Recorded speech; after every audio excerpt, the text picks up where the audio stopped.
Hingga kini, kenyataan pahit yang harus kita akui adalah skizofrenia tidak memiliki dukungan sebesar penyakit lain, misalnya kanker atau HIV. Tidak banyak orang membicarakan skizofrenia. Orang yang memahami dan memberi dukungan masih sangat sedikit. Namun, kita bisa memberi dukungan dengan mulai berhenti mengecap penderita skizofrenia sebagai orang gila. Stigma tersebut hanya akan membuat penderita skizofrenia semakin menghindari perawatan yang diperlukannya dan membuat mereka semakin dikucilkan lingkungan sekitar. Selanjutnya adalah memahami skizofrenia lebih dalam. Semakin banyak yang memahami skizofrenia, semakin banyak pula penderita skizofrenia yang tertolong. Untuk itu, mari kita mengenal salah satu gejala skizofrenia, yaitu halusinasi.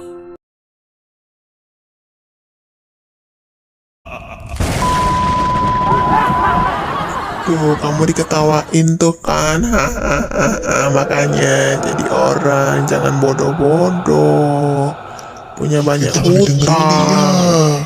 Semua orang juga punya utang, kita harus berusaha supaya kita tidak punya utang.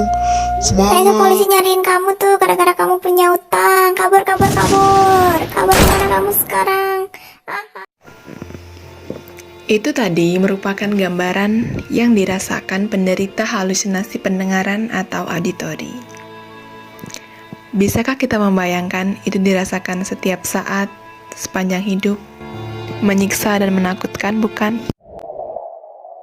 Mari kita simak informasi berikut ini.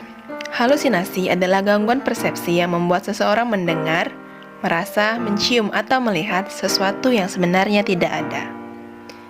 Penyebabnya multifaktorial, namun yang paling umum yaitu gangguan kejiwaan, gangguan saraf otak, cedera kepala berat, hingga penyakit stadium lanjut. Pada halusinasi pendengaran, penderita dapat mendengar suara-suara yang bersifat positif maupun negatif. Kadang pula mereka mendengar suara banyak orang yang membuat bising. Halusinasi ini paling sering terjadi pada pasien skizofrenia. Penderita terlihat bicara dan tertawa sendiri, hingga marah-marah tanpa sebab. Halusinasi penglihatan atau visual melibatkan indera penglihatan yang membuat penderitanya seolah melihat sesuatu, tetapi benda tersebut sebenarnya tidak ada.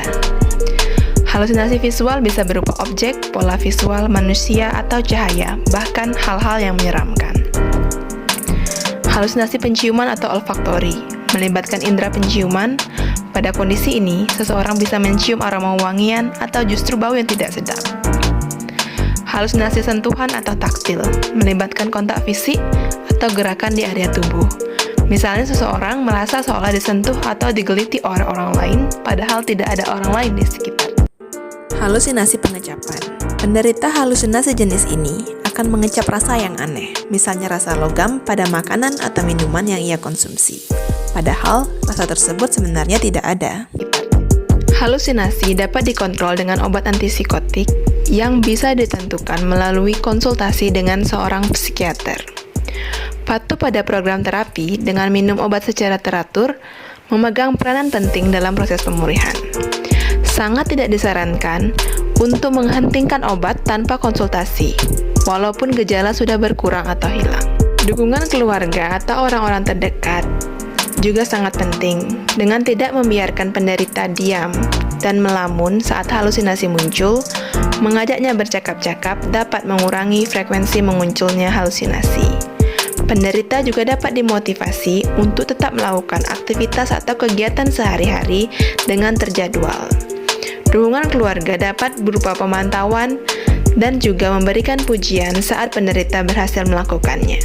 Pengobatan atau terapi dan dukungan yang dimulai lebih cepat juga sangat penting dalam proses pemulihan pada penderita skizofrenia.